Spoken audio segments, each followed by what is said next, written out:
Okay mga kaibigan, tingnan natin ang fuel consumption ng Hilux GRS sa normal mode. Naka-eco mode tayo, in normal mode natin. Ayan. Yung last video natin sa fuel consumption nito is yung naka-eco mode siya. Tingnan naman natin ngayon kung magkano ang fuel consumption niya at kung ilang kilometers per liter ang tatakbuhin niya. Ang presyo ngayon ng diesel is 58.38 dito sa pinagkargahan natin. So check natin mamaya kung isiro natin yung odo. Yan. Karga ulit dito tayo mamaya at check natin kung magkano ang fuel consumption ng Hilux GRS sa normal mode. Compare natin siya sa eco mode niya. Okay, sundan nyo itong video natin mga kaibigan. Ayan ang presyo ng diesel ngayon, 58.38, 63.75 tsaka 64.75 naman sa gasolina. Okay, tignan natin kung magkano ang magiging fuel consumption, gastos, ang magagastos natin mamaya. Bali ang driving natin pala ngayon ay kagaya rin nung sa last video natin sa eco mode. Normal driving, yung regular na daily drive or daily use ng isang sasakyan. Ito ay mix ng city or municipal, mga bayan. Meron din tayo madadaan ng mga provincial highways na maluwag at yung congested na city. Tingnan natin kung malaki ba ang difference kung mag-eco mode ka or magno-normal mode ka sa Hilux GRS.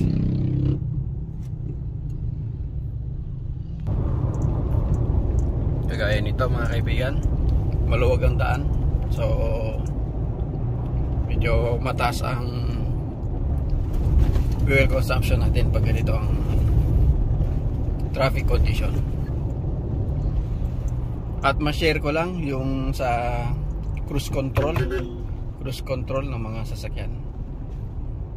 Kapag sa ganitong traffic condition ka, sa ganitong mga area, ay hindi mo gaano magagamit ang cruise control, kahit adaptive cruise control pa. Yun yung base lang sa observation ko or idea ko. Kasi itong sasakyan na to ay naka cruise control at adaptive cruise control ito. Pero pag sa mga ganitong traffic condition ay hindi mo siya gaano magagamit, kasi yung pagpreno niya ay, para sa akin, mas maganda pa rin yung tao yung magko-control ng braking distance mo at yung speed mo. Pati yung sa function ng mga top of the line o yung accessory ng top of the line, yung driver aid niya na lane keep assist. Ayan yung lane keep assist, saka yung emergency braking system niya ay, para sa akin, hindi ko masyadong nagagamit. Siguro dahil nasanay lang ako sa wala itong mga driver aids na to. Itong mga sinasabi ko mga kaibigan ay base lang sa idea natin, sa experience natin, kung meron yung mga accessories na yon or wala. Para sa akin,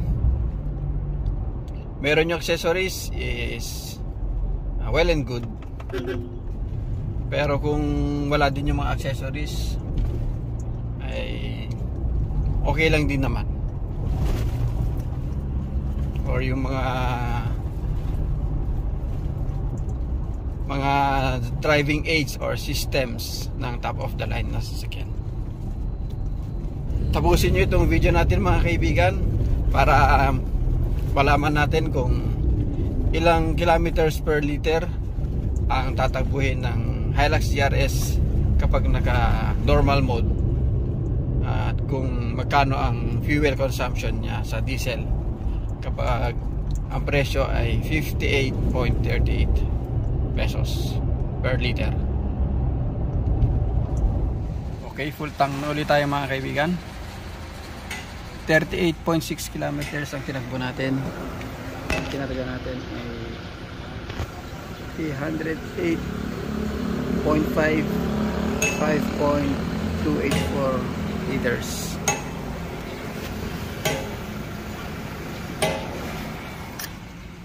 Okay, computein natin kung magkano ang fuel consumption ng Hilux GRS. Bali, ang fuel consumption ng Hilux GRS sa regular driving mode or hindi siya naka-eco mode is 7.99 kilometers or 7.99 pesos per kilometer. So mas magastos siya kung compared sa naka-eco mode. Tapos ang kilometer reading niya is 7.31 kilometers per liter. So mas magastos ang